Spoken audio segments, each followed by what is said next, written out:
الحمد لله وسلام على عباده الذين اصطفى. أما بعد فأعوذ بالله من الشيطان الرجيم. بسم الله الرحمن الرحيم. فابتغوا عند الله الرزق واعبدوه واشكروا له إليه ترجعون. صدق الله العلي العظيم وصدق رسوله النبي الحبيب الكريم. وقال رسول الله صلى الله عليه وسلم: طلب الحلال واجب على كل مسلم.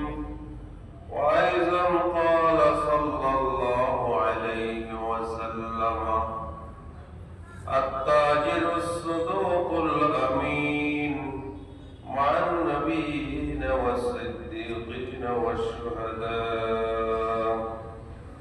وأيضا صلى الله عليه وسلم: أفضل الكسب بيع مبرور وعمل الرجل بيده. رواه أحمد.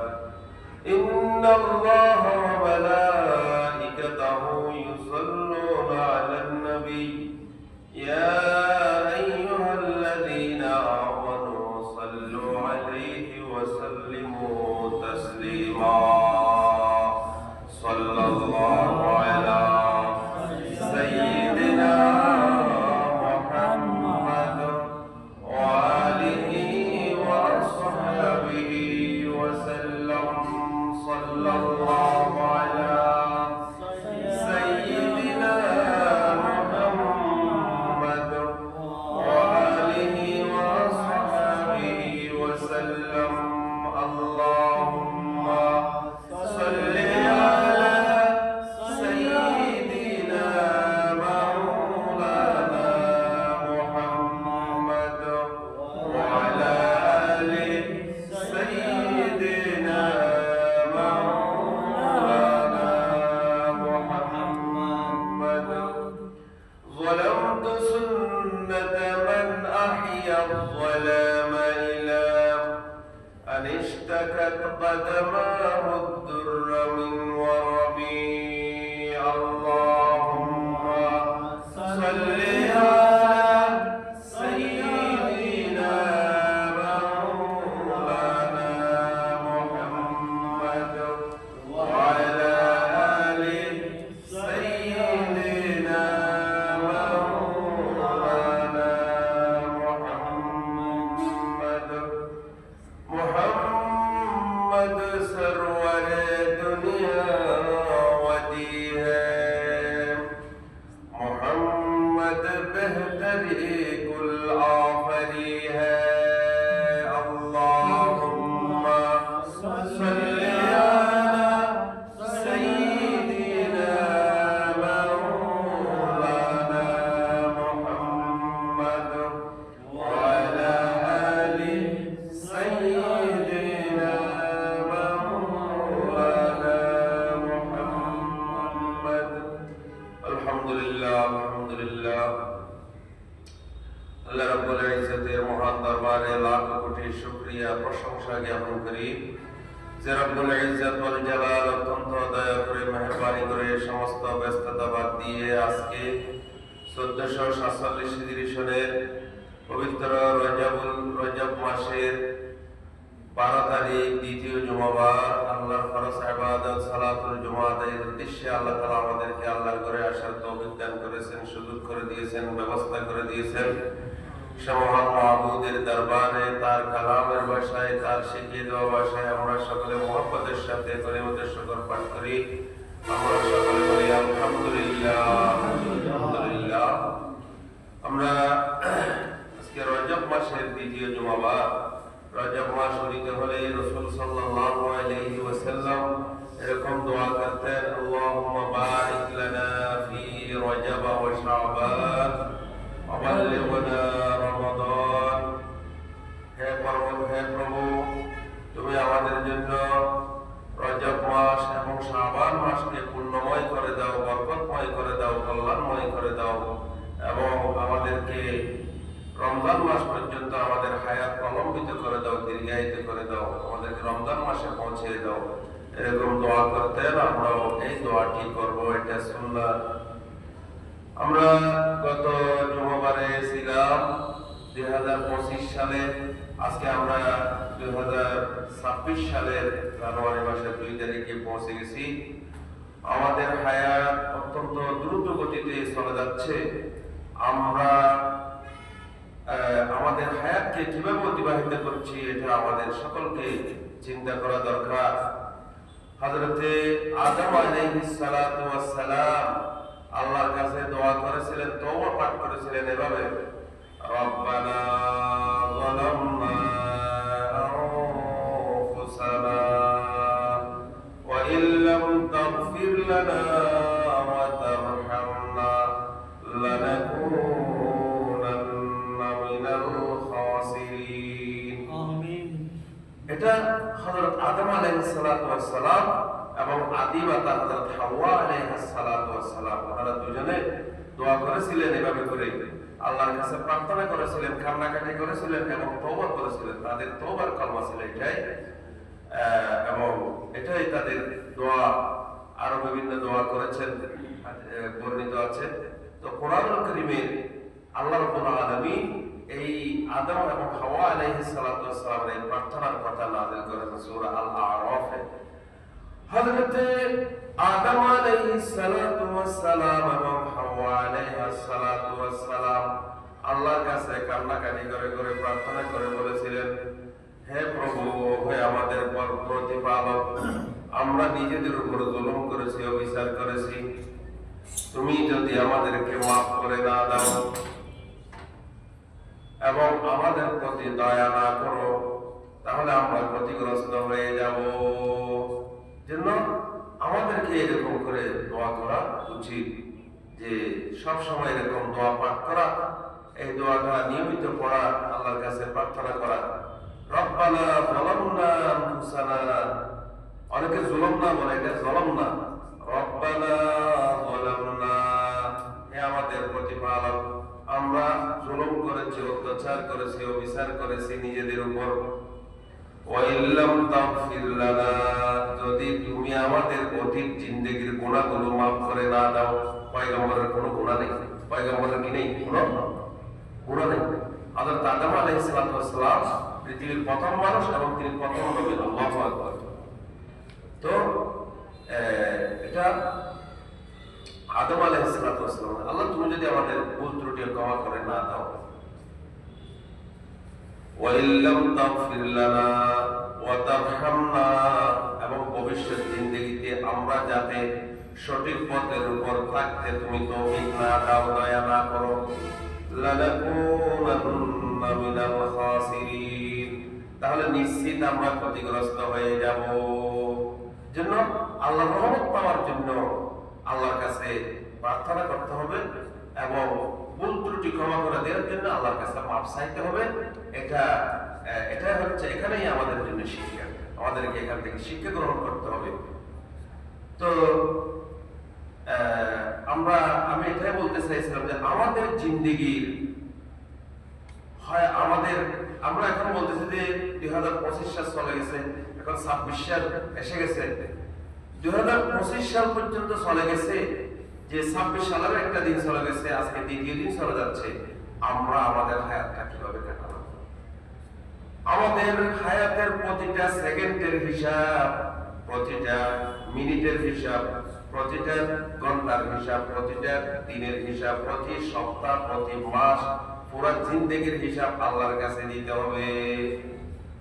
হযরতে রাসূল সাল্লাল্লাহু আলাইহি ওয়াসাল্লাম ইরশাদ করেন, লা ইয়াজালু কদামা ইবনি আদম হাত্তা ইউসআলা আন খামসিন আন উমরিহি ফীমা আবলা আফনাহু ওয়া আন শাবাবিহি ফীমা আবলাহু ওয়া আন মালিহি মিন আইনা ইকতাসাবা ওয়া ফীমা আনফাকা ওয়া আন ইলমিহি বিমাযা আমিলা।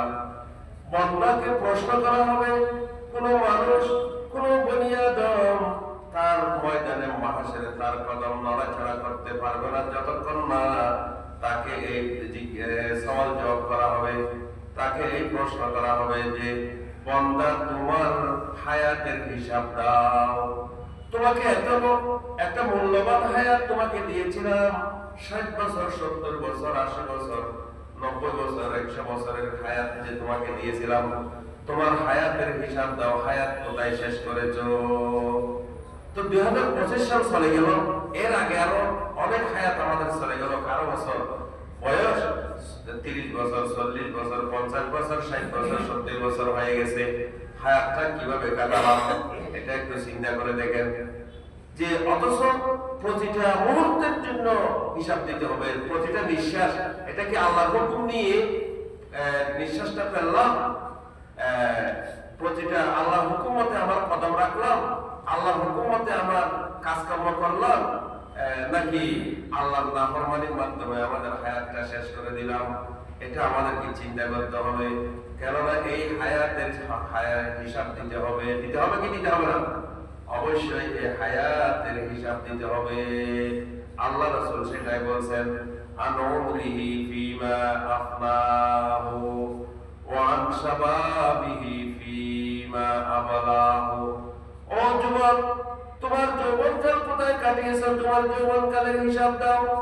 তোমাকে যে এত একটা মূল্যবান হায়াত, মূল্যবান সময় তোমাকে যে যৌবনকাল দিয়েছি, এই মূল্যবান যৌবন তুমি কোথায় শেষ করে দিয়েছো? তোমার যৌবনকালের হিসাব দাও।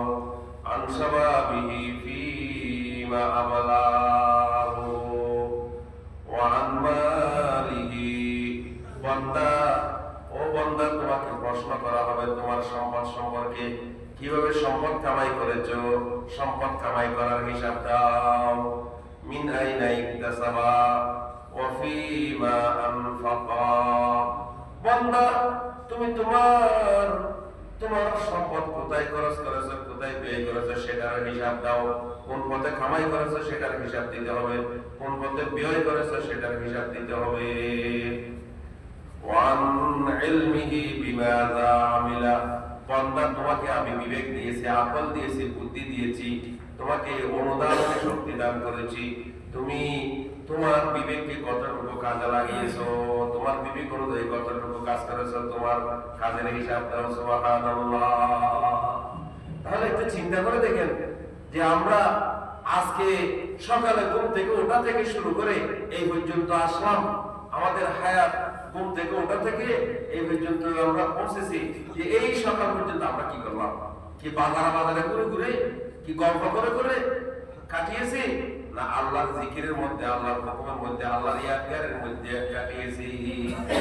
আল্লাহ রাব্বুল আলামিন কোরআনুল কারীমে ইরশাদ করেন, ওয়ালা তাকুম মিনাল গাফিলিন। বান্দা, তুমি গাফিল হয়ে যেও না, তুমি অলস হয়ে যেও না, তুমি অমনোযোগী হয়ে যেও না। তুমি আল্লাহর খেয়াল দিয়ে, আল্লাহর চিন্তা থেকে, আল্লাহর চেতনা থেকে তুমি অমনোযোগী হয়ে যেও না, গাফিল হয়ে যেও না। প্রতি মুহূর্তে, প্রতি নিঃশ্বাসে আল্লাহকে স্মরণ করো, আল্লাহকে ইয়াদ করো, আল্লাহর খেয়াল জ্ঞানের মধ্যে থাকো। জিন্দাদার জিক্রে সুবহে শামরা দরদগাহুল মগজরে ই আইয়ামরা। এটা যদিও এক আরব হযরত শেখ ফরিদ রহমাতুল্লাহি আলাইহি বলেছেন, উনি কোরআনের আয়াতের অনুবাদ করেছেন তার ছন্দের মধ্যে। সুবহানাল্লাহ। আল্লাহ তাআলা বলেন, ওয়াযকুর রাব্বাকা বুকরা ওয়াসাব্বিহুহু বুকরাতাও ওয়া আশিয়া।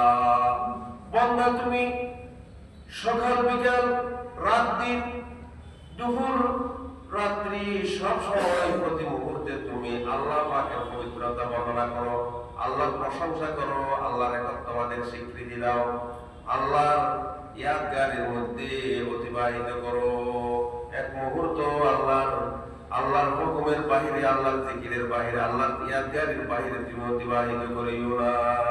ওয়াসাব্বিহুহু বুকরাতাও ওয়া আশিয়া। ওয়া মান যিকরির রহমান নুকাইয়িদ লাহু শাইতান ফাহুয়া লাহু কারীন। যে আল্লাহর হুকুম থেকে বিমুখ হয়ে যায়, আল্লাহর ইয়াদগারির বাইরে গিয়ে জীবন অতিবাহিত করে, অমনোযোগী অবস্থায় জীবন পরিচালিত করে, আল্লাহ তাআলা বলেন আমি তার জন্য শয়তান নিযুক্ত করে দিই, সেই শয়তানই হয়ে যায় তার বন্ধু। নাউযুবিল্লাহ, সেই শয়তানই তাকে পরিচালিত করে। এজন্য বান্দাকে আল্লাহর হুকুমের উপর, আল্লাহর ইয়াদগারের উপর থাকতে হবে। এজন্য বলা হচ্ছে যে জিন্দাদারাত যিকরে সুবহে শামারা দারতাগাফুল মগজরে ই আইয়ামারা। বান্দা তুমি সকাল সন্ধ্যা রাত দিন প্রতিটা মুহূর্ত আল্লাহর ইয়াদের মধ্যে নিজেকে ডুবিয়ে রাখো, নিজেকে নিমজ্জিত রাখো। এক মুহূর্তের জন্য আল্লাহর জিকির থেকে, আল্লাহর হুকুম থেকে তুমি গাফেল হয়ে না, মনোযোগী হয়ে না। আপনি ব্যবসা করছেন, আপনার ব্যবসার মধ্যে আল্লাহর হুকুম ইয়াদ করেন, আল্লাহর হুকুম মতে আপনি ব্যবসা করেন। আপনি চাকরি করতেছেন, আল্লাহর হুকুম অনুযায়ী আপনি আপনার চাকরি করেন। এখানে মুমিনের প্রতিটা নিঃশ্বাস, প্রতিটা কাজ এটা ইবাদত। আপনি মনে করছেন এটা চাকরি, এটা চাকরির, এটা ইবাদত, এটা ইবাদত। আপনি মনে করছেন আমি পেশাব করলাম, পায়খানা করলাম, এটা ইবাদত। আপনি মনে করছেন যে আমি আমার পরিবারের সাথে, আমার ছেলে মেয়েদের সাথে রাত দিন কাটাচ্ছি, এটা আপনি মনে করছেন, কিন্তু সেটা ইবাদত। সেখানে আল্লাহর হুকুম আছে, আল্লাহর রাসূলের তরিকা আছে। একটা কাজও মুমিনের কোনো কাজ আল্লাহর হুকুমের বাইরে নাই, আল্লাহর রাসূলের তরিকার বাইরে নাই। সুবহানাল্লাহ। যেটা এগুলা আল্লাহর হুকুম মতে চালাতে হবে, আল্লাহ রাসূলের তরিকা অনুযায়ী এগুলো পরিচালিত করতে হবে, এটা ইবাদত। তো এখন আপনি, আমি, আমরা সকলে চিন্তা করে দেখি আমাদের সময়টুকু আমরা কোথায় কাটিয়েছি, কোথায় ব্যয় করছি, কিভাবে কাটাবো এটা। এজন্য কারণ যে আমাদের সময়গুলো যে খুব দ্রুত চলে যাচ্ছে, 2025 সাল চলে গেল, যে 26 সাল আমাদের সামনে এসেছে। এজন্য আমাদের তওবা করা উচিত, আমাদেরকে আল্লাহর কাছে কান্নাকাটি করা উচিত। আল্লাহ আমাদের জীবন তো আমরা কাটিয়ে দিলাম, আমরা কত নাফরমানি করেছি, তোমার হুকুম লঙ্ঘন করেছি, তোমার অকৃতজ্ঞ হয়েছি, তোমার হুকুমের বাইরে জিন্দেগি যাপন করেছি। তুমি দয়া করে মেহেরবানি করে আমাদেরকে মাফ করে দাও। আমরা তোমার কাছে তওবা করিতেছি, তুমি আমাদেরকে সামনের জীবনে তোমার হুকুম অনুযায়ী, তোমার রাসূলের তরিকা অনুযায়ী চলার জন্য তৌফিক দান করো, আমিন। এই ওয়াইলাম তাগফির লানা ওয়া তারহামনা লানাকুনান্না মিনাল খাসিরিন। আল্লাহ তুমি যদি আমাদেরকে মাফ করে না দাও এবং সুখতে চলার জন্য তৌফিক না দাও, রহম না করো, তাহলে আমরা ক্ষতিগ্রস্ত হয়ে যাব। এজন্য আল্লাহ রাব্বুল আলামিন বারবার বান্দাকে আহ্বান করছে, ডাক দিচ্ছে, ওয়াতুবু ইলাল্লাহি জামিআন আইয়ুহাল মুমিনুন। ও ঈমানদারেরা, তোমরা আল্লাহর দিকে ফিরে আসো, আল্লাহর দিকে ফিরে আসো, লাআল্লাকুম তুফলিহুন। তাহলে তোমরা অবশ্যই সফল কাম হবে, কামিয়াব হবে, তোমরা সাফল্যমণ্ডিত হবে, ক্ষতি থেকে মুক্তি পাবে এবং তোমরা জান্নাত লাভ করবে, জাহান্নাম থেকে পরিত্রাণ পাবে। সুবহানাল্লাহ। তো এই জন্য যে আমরা কিভাবে আমরা কাজ করছি, আমাদের কাজকর্ম, আমাদের সময়টুকু আমরা কিভাবে অতিবাহিত করছি, এটা আমাদেরকে চিন্তা করতে হবে। এই খেয়াল করে আমাদেরকে জীবন অতিবাহিত করতে হবে। জন্য আল্লাহ রাব্বুল আলামিন, আমরা মনে করতেছি যে আমরা কিছু কাজকর্ম করব, আমরা আসলাম এখানে কিছুদিন সময় কাটাবো, তারপরে আমরা মরে যাব। এখানে আমাদের কর্মকাণ্ড শেষ না, কর্মকাণ্ড এখানে শেষ না। এখানে এখানে যে সময়টুকু আছে, এই সময়টুকু আমরা কিভাবে কাটাবো, এটার জন্য আল্লাহ তাআলা আমাদেরকে একটা গাইডলাইন দিয়েছেন, নির্দেশিকা দিয়েছেন। এটা জানিয়ে দেওয়ার জন্য, দুনিয়ার জীবন কিভাবে পরিচালিত করবো এটা পরিচালনার জন্য শিক্ষক হিসেবে আল্লাহ রাব্বুল আলামিন যুগে যুগে নবী রাসূল পাঠিয়ে দিয়েছেন। এজন্য আল্লাহ রাব্বুল আলামিন কোরআনুল কারীমে ইরশাদ করেন, আমরা মনে করছি শুধু আমরা কিছু খাবো, এখানে দুনিয়া কিছু আমোদ প্রমোদ করবো, খেয়ে দিয়ে কর্মটা আমরা সময়টুকু কেটে তারপরে আমরা আমাদের কাজ শেষ না। এখানে শেষ না। আল্লাহ তাআলা বলেন, ফাবতাগু ইনদাল্লাহির রিজকা। আমরা, আল্লাহ তাআলা বলেন, বান্দা তোমরা আল্লাহর কাছে কি করো, আল্লাহর কাছে তোমাদের জীবন উপকরণ কামনা করো, অন্বেষণ করো। ওয়াবতাগু ইনদাল্লাহির রিজকা ওয়াবুদুহু, আল্লাহর গোলামি করো, আল্লাহর বন্দেগী করো, আল্লাহর দাসত্ব করো। ওয়াশকুরু লাহ, আল্লাহর শুকরিয়া আদায় করো, আল্লাহর কৃতজ্ঞতা প্রকাশ করো। ওয়াবুদুহু ওয়াশকুরু লাহু, আল্লাহর ইবাদত করো, আল্লাহর শুকরিয়া আদায় করো। আর এক আয়াতে বলতেছে ওয়াবুদুহু ওয়াত্তাকুহু, আল্লাহর ইবাদত করো, আল্লাহকে ভয় করো, আল্লাহর নাফরমানি থেকে নিজেকে বাঁচিয়ে রাখো, আল্লাহ অসন্তুষ্ট হয় এমন কর্মকাণ্ড থেকে নিজেকে বাঁচিয়ে রাখো। যেন আমরা যে আমাদের হায়াতটুকু, আমাদের জীবন, আমাদের কর্মকাণ্ড আমরা কিভাবে পরিচালনা করতেছি এটা আমাদেরকে চিন্তা করতে হবে। আমাদের কর্মকাণ্ড কি আল্লাহ হুকুমের বাইরে হচ্ছে, আল্লাহ রাসূলের তরিকার বাইরে হচ্ছে, এটা আমাদেরকে যে সেখান থেকে বেরিয়ে আসতে হবে। যে আমাদের কোন কাজ যাতে আল্লাহ হুকুমের বাইরে না হয়, আল্লাহ রাসূলের তরিকার বাইরে না হয়, সেই পথ থেকে আমাদেরকে বেরিয়ে আসতে হবে। তো আমরা আজকে আসলে যেই বিষয়টুকু একটু বলবো, বলার জন্য চেষ্টা করবো। অসম পরিশের সময় অনেক চলে গেছে, যে উপার্জন আমরা কিভাবে আমরা কামাই করব, এবং আমরা শ্রম বিনিময় করা, শ্রম দেয়া, কষ্ট করা, পরিশ্রম করা, কাজ করা এবং শ্রমের অধিকার কি এই সংক্রান্ত এগুলো অনেক বিষয় লম্বা বিষয়। তারপরেও আমরা একটুখানি আমরা বলার জন্য চেষ্টা করবো অসম পরিসরে, যে ইসলামে শ্রম এবং কর্মকে সর্বোচ্চ মর্যাদা এবং ইবাদত হিসেবে স্বীকৃতি প্রদান করা হয়েছে। আমরা মনে মানুষরা আয় দোয়ারা চুরি করি, সাত দোয়ারা চুরি করি, 12 দোয়ারা চুরি, ফ্যাক্টরি চুরি করি, নানান রকম এগুলা আমরা শ্রম আমাদের ফ্যাট ফালার জন্য আমরা মনে করতেছি, কিন্তু আল্লাহ তাআলা বলেন না, শরীয়ত বলছে এটা হচ্ছে এটা একটা ইবাদত, এটাও ইবাদত। আপনি যে কাজ করছেন, ব্যবসা বাণিজ্য করছেন, চাষবাস করছেন, চাকরি নৌকরি করছেন, এটা ইবাদত। যে হালাল উপার্জন করা এটা ইবাদত। এজন্য যে আল্লাহ রাব্বুল যে ইসলাম শ্রম ও কর্মকে সর্বোচ্চ মর্যাদা এবং ইবাদত হিসেবে স্বীকৃতি প্রদান করা হয়েছে। শ্রমিকের তেমনিভাবে শ্রমিকের মর্যাদা এবং অধিকার রক্ষারও ব্যবস্থা করা হয়েছে। তো আল্লাহ রাব্বুল আলামিন এ সংক্রান্ত অনেক আয়াত নাযিল করেছেন, রাসূল সাল্লাল্লাহু আলাইহি ওয়াসাল্লামের অনেক হাদিস বর্ণিত আছে। তো শ্রমের মর্যাদা ও গুরুত্ব, শ্রমিকের অধিকার এবং শ্রমিকের দায়িত্ব এ সংক্রান্ত ঈমানের পরে প্রথম ফরজ হলো হালাল উপার্জন করা। মানুষ ঈমান এনেছে, ঈমান গ্রহণ করেছে, এরপরে তার অন্যতম ফরজ আইন একটা কাজ হলো হালাল উপার্জন করা। আপনি যেখানে সেখানে যেগুলো সেগুলো খেতে পারবেন না, যেগুলো সেগুলো আপনি নিতে পারবেন না, আপনাকে হালাল উপার্জন করা এটা নিশ্চিত করতে হবে। যে হালাল উপার্জন এটা একটা ফরজ ইবাদত।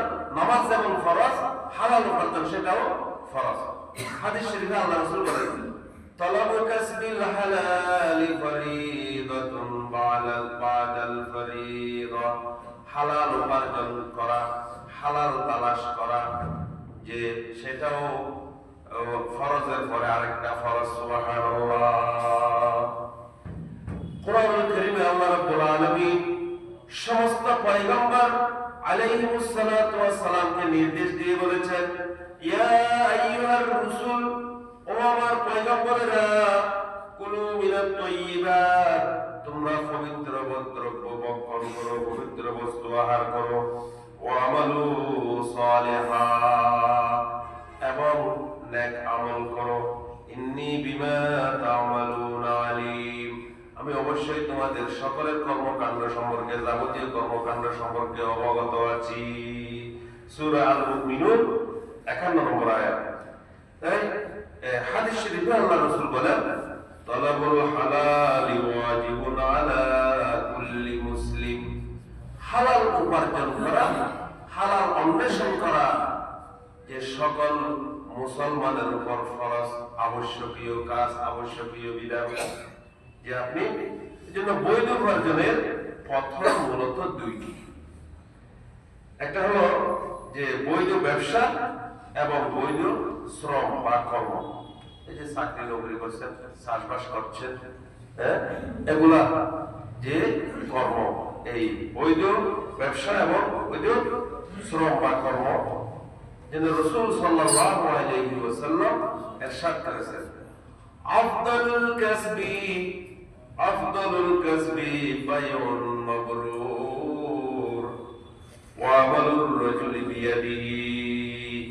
ইমাম হাম্বলি মাযহাবের ইমাম হযরত ইমাম আহমদ ইবনে হাম্বল রাহমাতুল্লাহি আলাইহি মুসনাদ আহমদের মধ্যে হাদিস বর্ণনা করেছেন। তিনি রাসূল সাল্লাল্লাহু আলাইহি ওয়াসাল্লাম ইরশাদ করেছেন, বান্দার উপার্জনের মধ্যে সর্বোত্তম উপার্জন, সর্বশ্রেষ্ঠ উপার্জন হচ্ছে পুণ্যময় ব্যবসা, বায়ুন মাবরুর, পুণ্যময় ব্যবসা, বৈধ ব্যবসা, হালাল ব্যবসা। ওয়া আমালুর রাজুলি বিয়াদিহি, এবং মানুষ নিজের হস্তে নিজে পরিশ্রম করে যা উপার্জন করে, কাজ করে, নিজে কাজ করে যেটা কামাই করে, সেটাই হচ্ছে সর্বোত্তম উপার্জন। সুবহানাল্লাহ। এজন্য ব্যবসা বাণিজ্য করা, চাষবাস করা, চাকরি নৌকরি করা, এর মাধ্যমে বান্দা যেটা উপার্জন করে, আল্লাহ রাসূল বলেন এটা হচ্ছে সর্বশ্রেষ্ঠ, সর্বোত্তম উপার্জন, সর্বোত্তম কামাই। যেন ব্যবসা বাণিজ্য ও শ্রমের মাধ্যমে হালাল উপার্জন অনেক জমিনে ছড়িয়ে পড়তে নির্দেশ দিয়ে আল্লাহ তাআলা বলেন। বান্দা আল্লাহ রাব্বুল আলামিন বলেন, ফাইযা কুদিয়াতিস সালাতু ফান্তাশিরু ফিল আরদি ওয়াবতাগু মিন ফাদলিল্লাহ। আমরা মনে করতেছি যে শুধু মসজিদে বসে বসে তাসবিহ তাহলিল পড়া, নামাজ পড়া, এখানেই ইবাদতের সমাপ্তি, এখানে ইবাদত চূড়ান্ত নয়। আল্লাহ তাআলা বলেন, বান্দা যখন নামাজ সম্পন্ন হয়ে যাবে, তুমি কি করে এখন জমিনে ছড়িয়ে পড়ো। ওয়াইদা কুদিয়াতিস সালাতু ফান্তাশিরু ফিল আরদি, তুমি জমিনে ছড়িয়ে পড়ো। ওয়াবতাগু মিন ফাদলিল্লাহ, এবং আল্লাহ তাআলার অনুগ্রহ তালাশ করো, অর্থাৎ রিজিক তালাশ করো। যে ব্যবসায়ীরা নামাজ পড়ে ব্যবসার মধ্যে ছড়িয়ে পড়ো, কর্মচারীরা নামাজ আদায় করে কর্মের মধ্যে ছড়িয়ে পড়ো, শিক্ষকরা নামাজ আদায় করে তার শিক্ষকতার মধ্যে ছড়িয়ে যাও, ছাত্ররা নামাজ আদায় করে তার ছাত্রত্বের মধ্যে ছড়িয়ে পড়ো। যে যে যে কাজ করো নামাজ আদায় করে আবার যার যার কাজের মধ্যে পৌঁছে যাও, ছড়িয়ে পড়ো। যে শুধু মসজিদে বসে থাকতে হবে, মুসল্লায় বসে থাকতে হবে, ইসলাম এই নির্দেশ দিচ্ছে না। وإذا قضيت الصلاة فانتشروا في الأرض وابتغوا من فضل الله واذكروا الله كثيرا। এবং কাজের মধ্যেও আল্লাহ তাআলাকে বেশি বেশি স্মরণ করো, লাআল্লাকুম তুফলিহুন, তোমরা অবশ্যই সফল কাম হবে, কামিয়াব হবে। যে রাসূল সাল্লাল্লাহু আলাইহি ওয়াসাল্লাম হাদিস শরীফে ইরশাদ করেছেন যে এই যে ব্যবসা বাণিজ্য, ব্যবসায়ীরা, ব্যবসার মর্যাদা, ব্যবসায়ীর মর্যাদা বর্ণনা করে আল্লাহ রাসূল সাল্লাল্লাহু আলাইহি ওয়াসাল্লাম বলেন, আত-তাজিরুস সুদুক আল আমিন ওয়ান নবিয়্যিন ওয়াস সিদ্দীকিন ওয়াস শুহাদা। সত্যবাদী আমানতদার ব্যবসায়ীগণ, তারা তাদের হাসর নসর হবে আল্লাহর পয়গম্বরগণের সাথে, সিদ্দিক সত্যবাদীগণের সাথে এবং শহীদগণের সাথে। আল্লাহ তাআলা তাদেরকে হাসর নসর করবেন। আলহামদুলিল্লাহ। আমরা বলবো যে উনি যে ব্যবসা করে টাকা কামাই করেছেন, উনি যদি ব্যবসা না করেন তাহলে উনি টাকা ইনভেস্ট করেছেন, পরিশ্রম করেছেন, যে শ্রমিক নিয়োগ করেছেন, এখানে যে লক্ষ লক্ষ টাকা বিনিয়োগ করেছেন, যে উনি এটা ওনার ব্যবসাও এবং সেটা ইবাদত। মানুষের চাহিদা কিভাবে মেটাতো, মানুষের চালের তরকারিটা কিভাবে হবে, মানুষের তরি তরকারি দরকার, জীবন যাপনের নানান রকমের দ্রব্য সামগ্রী দরকার, এগুলো কোথায় পাবো?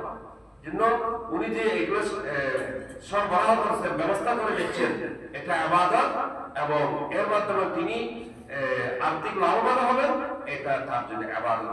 করুন আল্লাহু আকবার। এটা শুধু ব্যবসা না, এটা ব্যবসা সেটাই হচ্ছে ইবাদত। জন্য আল্লাহ রাসূল বলেন যে এদের হাসর নসর হবে যে নবীগণের সাথে, সিদ্দিকগণের সাথে এবং শহীদগণের সাথে, যারা ব্যবসার মধ্যে সততা রক্ষা করবে, আমানতদারিতা রক্ষা করবে, উল্টাপাল্টা করবে না, যে মজুতদারি করবে না, ভেজাল করবে না, যে কম দামি জিনিস বেশি দামি জিনিসের সাথে মিশ্রিত করে দামে বিক্রি করবে না, বেশি দামি জিনিস কম দামি জিনিসের সাথে বিক্রি করলে সেটা অপরাধী হবে না। তবে যে কম দামি জিনিস বেশি দামি জিনিসের সাথে, খারাপ জিনিস ভালো জিনিসের সাথে, ভালো মালের সাথে, উন্নত মানের মালের সাথে মিশ্রিত করে যদি উন্নত মানের মালের দাম গ্রহণ করে তাহলে সেটা অন্যায় হবে। এই জন্য যে আল্লাহ এখানে সিদ্দিকিন আল আমিন বলেছেন, এই আমানতদারিতা আপনাকে রক্ষা করতে হবে। তো এই রকমের আমানতদার সত্যবাদী ব্যবসায়ী যারা, তাদের হাসার নসর হবে নবীগণের সাথে। তাহলে নবীগণের সাথে হাসা হবে, এটা কত বড় কথা। সিদ্দিকগণের, সত্যবাদী গণের সাথে হাসার নসর হওয়া। শহীদ হচ্ছেন সর্বশ্রেষ্ঠ মওতের অধিকারী যারা, এই শহীদগণের সাথে তাদের হাসার নসর। ব্যবসায় অবিশ্বস্ততা এবং যে ভয়াবহতা, অবিশ্বস্ততার ভয়াবহতা, যারা বেদাল করে, দুর্নীতি করে, ব্যবসার মধ্যেও ওজনে কম দেয়, নানান রকমের অপকর্ম করে, তাদের পরিণতি উল্লেখ করে আল্লাহ রাসূল বলেন, ইন্নাত তুজ্জারা ইউবাসুনা ইয়াওমাল কিয়ামাতি ফুজ্জারা, কতগুলো ব্যবসায়ীকে ফাঁকি হিসাবে হাসার নসর করা হবে। হয়তো ব্যবসায়ী ওরা ফাঁকি হিসাবে হাসার নসর করা হবে। ইল্লা, কিন্তু যারা মনিত্তাকাল্লাহ, তাদের ব্যবসার মধ্যে আল্লাহকে ভয় করে, ওয়াবাররা, তারা পুণ্যের সাথে, আমানতদারিতার সাথে, সততার সাথে ব্যবসা পরিচালনা করে, সত্যবাদীদের সাথে ব্যবসা পরিচালনা করে, তারা ব্যতীত তারা ওই অপরাধের মধ্যে, ফাঁকিগণের মধ্যে শামিল হবে না, বন্ধ হবে না। সুবহানাল্লাহ। এজন্য যারা দুর্নীতি করবে, অপকর্ম করবে, বেদাল করবে ব্যবসার মধ্যে, তাদেরকে ফাঁকি হিসেবে কিয়ামতের দিন পুনরুত্থিত করা হবে। এটা ব্যবসার সংক্রান্ত এই কথা, কয়েকটা কথা গেল। এরপরে বৈধ উপার্জনের জন্য শ্রম ও কর্ম করা।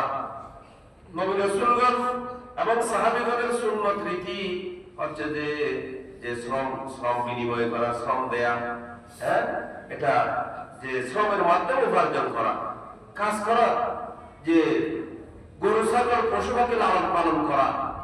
আমরা বলি যে যারা এই কাজগুলো করে তাদেরকে আমরা অনেক সময় তুচ্ছ করে, গরু চড়াইতে পাওয়া হবে, সব চড়াইতে পাওয়া হবে। দেখেন আল্লাহ রাব্বুল আলামিন কোরআনে কারীমে বলতেছে যে কুলু ওয়ারাউ আমালাকুম, সূরা তাহা, ও বান্দারা তোমরা খাও এবং পশু চারণ করো। পশু এখানে শুধু তো যে যত রকমের পশু হয়, যেগুলা বৈধ, গরু, মহিষ, ছাগল, হাঁস, মুরগি, এগুলো লালন করো, পালন করো, এগুলাকে তোমরা পালন করো।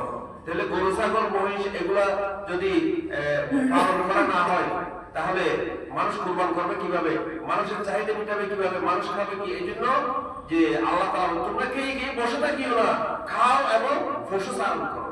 কুলু ওয়ারাউ আনামাকুম, যে ইন্না ফি যালিকা লাআয়াতিন লিউলিন নুহা, জ্ঞানী মানুষের জন্য, বিবেকবান মানুষের জন্য ইহাতে আল্লাহ তাআলার কুদরতের নিদর্শন আছে। সুবহানাল্লাহ। হাদিস শরীফের মধ্যে আল্লাহ রাসূল ইরশাদ করেন, আল্লাহ রাব্বুল আলামিন জমিনে যত লক্ষ লক্ষ পয়গম্বর প্রেরণ করেছেন, সকল পয়গম্বরগণের মাধ্যমে আল্লাহ তাআলা পশু চারণ করাইছেন। বিশেষ করে ছাগল চারণের কথা বর্ণিত আছে। আল্লাহ রাসূল বলেন, মা বাসাল্লাহু নবিয়ান ইল্লা রাআল গানামা, যে যত লক্ষ লক্ষ পয়গম্বর, যত নবী রাসূল আল্লাহ তাআলা প্রেরণ করেছেন, এরা সকলে কি করেছেন? ছাগল চড়াইছেন। সাহাবায়ে কেরামরা আরজ করলেন, ইয়া রাসূলুল্লাহ, ওয়া আনতা, আপনিও কি করেছেন? তখন আল্লাহ রাসূল বলেন, ফাকালা নাম কুনতু আরআহা আলা তারানিতাহা, আমিও কুরাইশবাসীদের ছাগল চড়াইছি নির্ধারিত মজুরির বিনিময়ে। সুবহানাল্লাহ। ও মজুরি করতে হামলা মানুষ করে, আর অনেকের কাছে সাগরে নাউযুবিল্লাহি মিন যালিক। আফসোস, এরা যদি কাজ না করে তাহলে আপনি আপনার জীবন কিভাবে পরিচালিত হবে? নাম করা ব্যবসায়ী নাম দেবো। বহুত দিন আগে হতাবাদ দিয়ে আনাদের যদি বারবার মাথাকে বেগুন বসবাস, কোটি কোটি টাকার মালিক খোদাবাজার এমন প্রসিদ্ধ ফসাতলা বেগুন ব্যবসা করে, অর্থাৎ আনাদের মধ্যে বারবার মাথা গেলে বেগুন বসবাস। তাহলে যে এই মানুষগুলো যে কাজ করছে, এটা ইবাদত, এটা হালাল উপার্জন। এদেরকে যে আপনার তুচ্ছ তাচ্ছিল্য করার কোনো সুযোগ নেই, শরীর সেই সুযোগ নেই। যে পয়গম্বরগণ এই কাজগুলো করেছেন, ছাগল চড়াইছেন, কাজ করেছেন, শ্রম বিনিময় করেছেন। আল্লাহ রাসূল বলেন আমলুর রাজুলি বিয়াদিহি, সর্বোত্তম উপার্জন যেটা মানুষ পরিশ্রম করে কামাই করেছে সেটা সর্বোত্তম উপার্জন। সাহাবায়ে কেরামগণ এইরকম আবার নিজের কাজগুলো নিজে করতেন।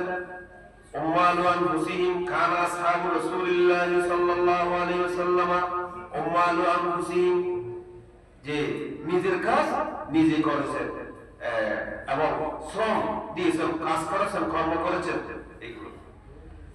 তো এরকমের অনেক কথা যে আর যারা কাজ করে, পরিশ্রম করে, শ্রম দেয়, মজুরি কাটে, তাদেরকে তাদের প্রতি তাদের অধিকারের কথা আল্লাহ রাসূল ইরশাদ করেছেন। দেখেন সমগ্র বিশ্বব্যাপী পহেলা মে আসলে মে দিবস পালন করা হয়। মে দিবস মানে শ্রমিক দিবস। শ্রমিকের অধিকার আদায়ের জন্য আন্দোলন করতে হয়। আল্লাহ রাসূল আজ থেকে ১৩,০০০ বছর আগে শ্রমের কথা, শ্রমিকের অধিকারের ঘোষণা দিয়েছেন। আতুল আজির আজরাহু ক্বাবলা আন ইয়াজিফা ইরকাহু, ও আল্লাহর বান্দারা, তোমাদের ঘরের মধ্যে কর্মচারী আছে, তোমাদের ব্যবসা বাণিজ্যের মধ্যে কর্মচারীগণ আছে, তোমাদের বিভিন্ন কাজের জন্য তোমরা শ্রমিক নিয়োগ করো। তোমরা তার শ্রমিকদের অধিকারগুলো, পারিশ্রমিকগুলো, তার মজুরিগুলো, তার গায়ের ঘাম শুকিয়ে যাওয়ার আগে তার পারিশ্রমিক দিয়ে দাও। সুবহানাল্লাহ। তার প্রতি যত্ন নাও, তার অধিকারের প্রতি তোমাকে খেয়াল রাখতে হবে। তার কখনো কোনো অবস্থায় যাতে তার অধিকার কর্ম না হয়, তার পারিশ্রমিকের মধ্যে কমতি করা না হয়, অবহেলা করা না হয়। আল্লাহ রাসূল আজ থেকে ১৫০০ বছর আগে উম্মতকে সাবধান করেছেন। আতুল আজির আজরাহু ক্বাবলা আন ইয়াজিফা ইরকাহু। আল্লাহ রাসূল তার জীবনের একেবারে শেষ প্রান্তে উম্মতকে সাবধান করেছেন শ্রমিকদের ব্যাপারে, কর্মচারীদের অধিকারের ব্যাপারে। আল্লাহ রাসূল বলেছেন as-সালাত ওয়া মা মালাকাত আইমানুকুম, ও আমার উম্মতের নরনারীরা, তোমরা নামাজের ব্যাপারে যত্নবান হও। আর তোমাদের অধীনস্থ যারা কর্মচারীগণ আছেন, তোমাদের কামলাগণ আছেন, শ্রমিকগণ আছেন, তোমরা তাদের অধিকারের ব্যাপারে আল্লাহকে ভয় করো। এটা আল্লাহ রাসূল একেবারে জীবনের শেষ দিকে উম্মতকে এই সাবধান করেছেন। এবং কর্মচারীগণ অনেক সময় ভুল ত্রুটি করে, ত্রুটি বিচ্যুতি করে ফেলেন, অনেক কিছু ক্ষতিগ্রস্ত করে, সম্মান নষ্ট হয়ে যায়, ভুল হয়ে যায়। তো আল্লাহ রাসূল বলেন এরা যদি ভুল ত্রুটি করে তোমরা তাদেরকে ক্ষমা করে দিবে।